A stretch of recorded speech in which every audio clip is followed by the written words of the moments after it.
So I hope we all just do step back in this moment and not get pulled in to that back and forth of the punditry. I think this will reveal itself. And I think we have a responsibility to interrogate ourselves. I'm not naive about that. And that includes all of us individually. That we have to look back into that mirror. We have to look into the mirror and really reflect on what happened more broadly.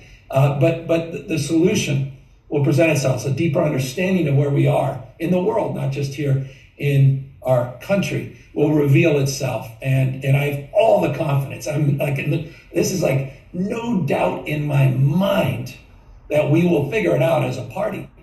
No doubt. We always do. We always do. These guys have only won one election with a popular vote, with more popular vote in the last 20 years. I think it's just two. And don't quote me, but it's within a margin of error, 2 in the last 36 years. So it's not as if they figured out the secret sauce, quite the contrary. But we certainly have work to do. But again, my work tonight is not about that. It's, again, about all of you and letting you know that California is going to stand firm. We're going to have your back, and we're going to come back as a state, as a nation, because that's our job. That's our responsibility. I look forward to answering some questions, but before I do, I just also want to just remind you in the spirit of Jose's comments and the spirit of my opening comments as well. I just want to remind you not to fear the future and not to regret the past. Those are two things you cannot control. This is a moment where you've got to focus on what you can control. And what we can control is our response to this moment. And I think that's where we have to soberly focus our energy. And the great thing about that gives us power. And I think that also gives us clarity, gives us purpose, it gives us meaning. And for me, knowing that we can only control what we control, which is our response to what just happened, that also gives me confidence. And it distills me with a sense of well-being. Well, I say we can't fear the future, we can't influence it. I said all the time, the future is not in front of us, it's inside of us. It's decisions, not conditions, that determine our fate in future. So it's the decisions we make today, tomorrow, over the course of the next few weeks, what we do to prepare for the next few years before January 20th, so that we can hit the ground running and we can be in the spirit of Father Cause, the repairers of the breach, and address the anxiety of the moment. And so again, I just, any of you that showed up tonight, you just reinforced my theory of the case that you have not fallen prey to that cynicism, and you haven't given up, and that's inspiring. Final words before I open it up. Years and years ago, I'm not promoting the book, but I wrote a book. It talked a lot about citizenship. It's something we need to talk a lot more about, in community, not just opportunity. Talk about responsibility. I think that responsibility to each other to find meaning, purpose, and mission, and address some of the unmooring that we're experiencing. Talk about the civic virtues, but it was, I think, Justice Brandeis who said, in a democracy, the most important office is not president, certainly not governor or mayor. The most important office in a democracy, Brandeis said, is the office of citizen. That's you, that's me, that's all of us. Active, not inert citizenship. And citizenship is not defined on election day by turning out the vote. It's what happens after the election. It's what happens in between the elections. And yeah, that can be hard work, but it's also enlivening work because it's meaningful. And again, it's in that work that we'll find our purpose and we'll find our way back from the anxieties that mark this moment. I'll turn it over and I'll just end with one just so we all want to be connected. I think that's what this community represents. We all want to be protected. In that context, I just hope you take care of yourselves, not just your friends and your neighbors. And we all need to be respected. And I think it's important that I reinforce this. not good to talk down to people, past people that disagree with us, people that are even disagreeable. I know there's a tendency at times to do that. So lash back. I still work on this. I'm hardly perfect. I'm trying to practice, not just preach. But I do think that's important as well, because everybody wants to be loved. Everyone needs to be loved, and I think finding that space of grace, back to the word grace, and community and common ground is also critical at this moment, as long as we stand our ground and never roll over and never fall prey to cynicism. That's the only thing that can defeat us. Thank you again, all of you, for being here. I look forward to taking some questions. Thank you so much, Governor. Just want to make a note on what you said before I get into questions, which is confidence in controlling what I can control, which I think in the context of organizing is just really important. Just thank you for saying that. I'm going to roll into the first question. What was it like working with Trump last time as governor? And how do you expect it will be different this time? Well, I appreciate that question. I pause only because I'm quickly reflecting back. He put out some statement today on one of his platforms, and it was just so familiar. He just smiled. It was golden oldies. It's so familiar. It's a tired old playbook of grievances. No prescriptions, no solutions, just grievances. So I imagine it'll be marked by similar rhetoric, sort of back to howling winds. But this time, I expect him to be a little sharper on the follow-through, not just the rhetoric. Trump 2.0, I think, is going to be, from his perspective, aiming to be more effective than 1.0. There was a scattershot quality to it. He lost a lot of those lawsuits on procedural grounds. A lot of them never were addressed the merits. These federal courts have been stacked, not just the Supreme Court. Don't forget about those appellate courts, the lower courts, not just the Supreme Court. And so you'll have a different composite, different makeup within these courts. And so we're preparing a litigation posture that's going to be a little more aggressive, a little bit more sober. We're not naive about the areas where he'll attack. Obviously, women's rights broadly defined, not just access to abortion, but we're all concerned about access to contraception. ComStack, I mean, we're thinking through all of those things. We're looking as well at building partnerships. There's that old African proverb, you want to go fast, go alone. You want to go far, go together. So we're looking at building alliances with other states. We did that on reproductive care, and we think that's a great model. We want to expand that. We're really proud California leading in that space. Obviously, on broader issues of democracy and the environment, I think we can do even more in that space. We have a U.S. Climate Alliance where we're doing just that, but we want to expand that further. Litigation, posture, and strategy. But look, I think he's going to come harder. He's going to come faster. Executive orders, day one. We're taking him at his word. I'm taking him at his promises.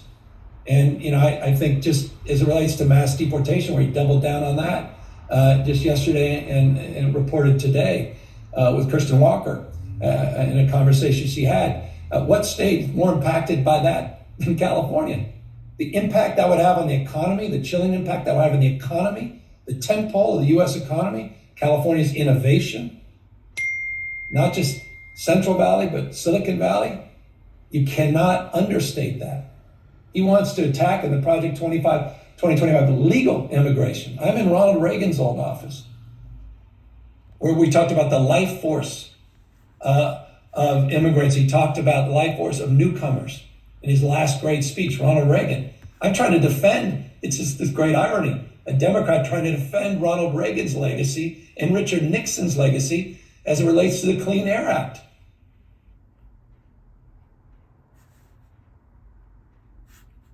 Versus board that Governor Reagan created. It's exactly what Donald Trump's trying to take down, the legacy of Nixon, ironically, and Reagan. And so we know the playbook. He's going to be more, I think, aggressive than he was in the past. You saw that with just a diatribe of golden oldies today. And we're more than prepared, or we're in the process of becoming more prepared. Again, that's what this special session and subsequent actions, trust me, we got a lot up our sleeve. We're not done by any stretch. It's not just about a special session. In, again, the spirit of partnerships, but the spirit of preparedness, so that we're not on the defense and we stand our ground.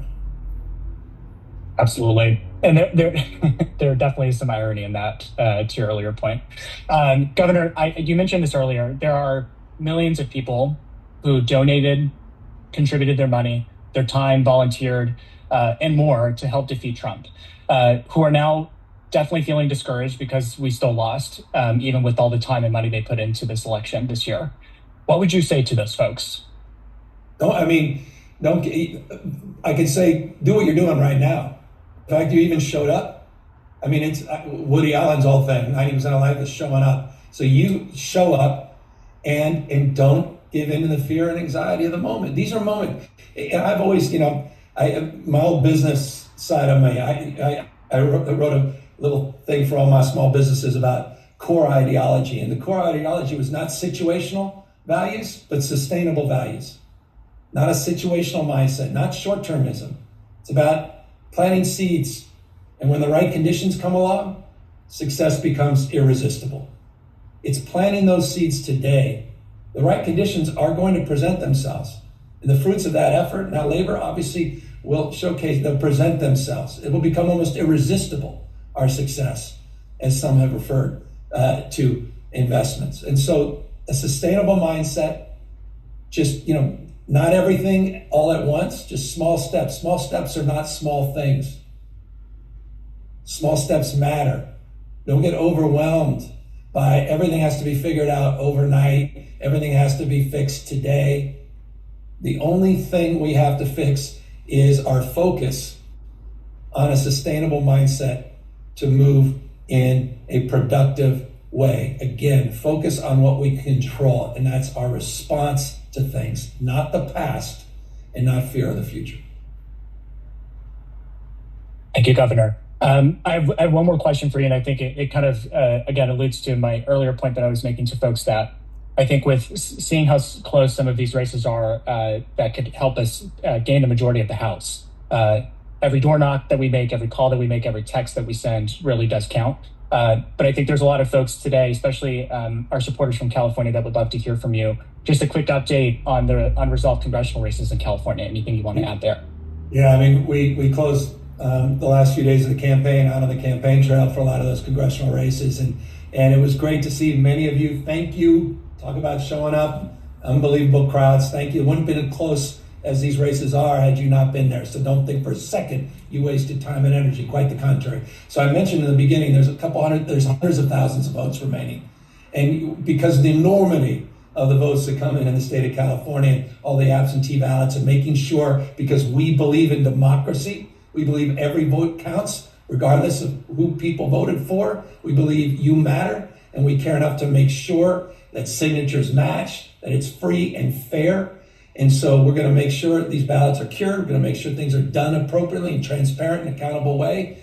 We're going to make sure we get it right. Here's the good news: the 5 sort of key focus races. Every race matters. Everyone. There was good news in Oregon, by the way. That was encouraging. In terms of one of the congressional races that was just called.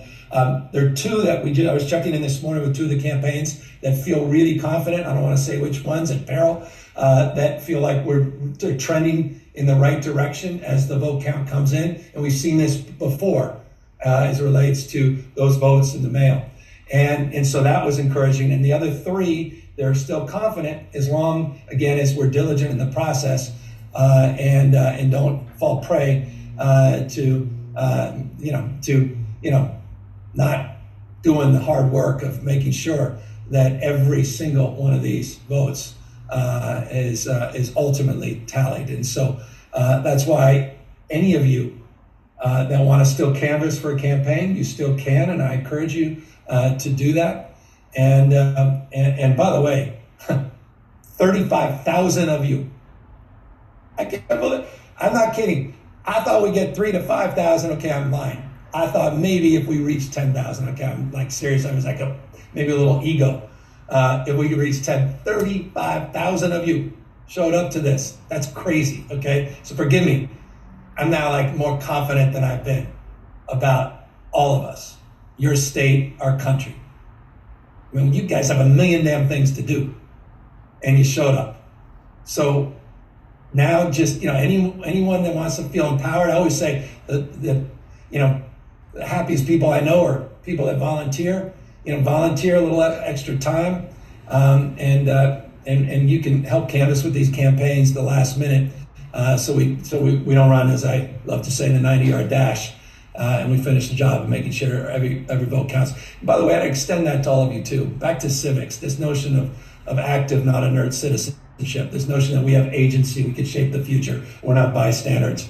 I hope those that are volunteering just more broadly in their community continue to volunteer in their community. I hope you're still there for friends and neighbors, even if they voted a different way. And I hope that we can continue this civic mindset. I love to say about our state, we have the biggest volunteer corps in America. This college corps and jobs corps, we built something that's bigger than the Peace Corps. We're going to quadruple down on that. I just really believe in that spirit.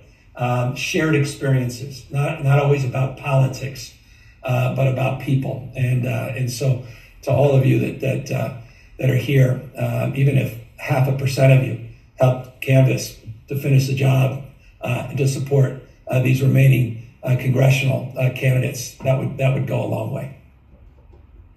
Thank you, Governor. Well, we're nearing the end of this call for today, but I would love to see if there's anything else you would like to say to the community today before we get wrapping up here. No, just grace is the word of the day, sometimes it's good to take a step back too and get off your social media. Maybe take a little break. You deserve a break. From all of this back and forth and the incoming. I was thinking that today. As you guys know, I'm a purveyor of the news that often Democrats don't watch. I wake up every morning, the first blogs I get are all the hardcore. You don't Drudge and Breitbart and Daily Wire, those aren't the hard. I mean, I go through the tough ones to understand where people are. And I'm watching Newsmax, One American News, Fox still. And I was last night up late. I'm like, maybe I need a break a little bit from this. As everyone is absolutely sure of what needs to happen, what did happen, what should have happened, and all the rest. Let's avoid the circular firing squad. We're better than that. And let's close on this. Thank you, Kamala Harris. Thank you, Tim Walz. They did something never been done in U.S. history. They took a campaign from 0 to 100 in a little over 100 days. That convention was extraordinary. Her debate performance was extraordinary. I thought the energy in those crowds, everyone, all of you showing up, you did everything. Don't beat yourselves up, and don't do that to her either. And so it takes a lot of courage. It takes temperance. It takes a pursuit of justice. And that's the cause that I think united us tonight. And it's the cause certainly of her campaign and our collective work that we have in front of us. Thank you all so much for being here. I look forward to seeing you all out on the road, my inbox, and an opportunity to engage again and have some more two-way conversations. This may have been a little more one-way next time. Opening up, continue to build this unbelievable next level community that you have all created. Thank you all. Have a great night, everybody. Thank you, Governor, so much. Folks, as we're nearing the end of our call, I only have one more ask of you today.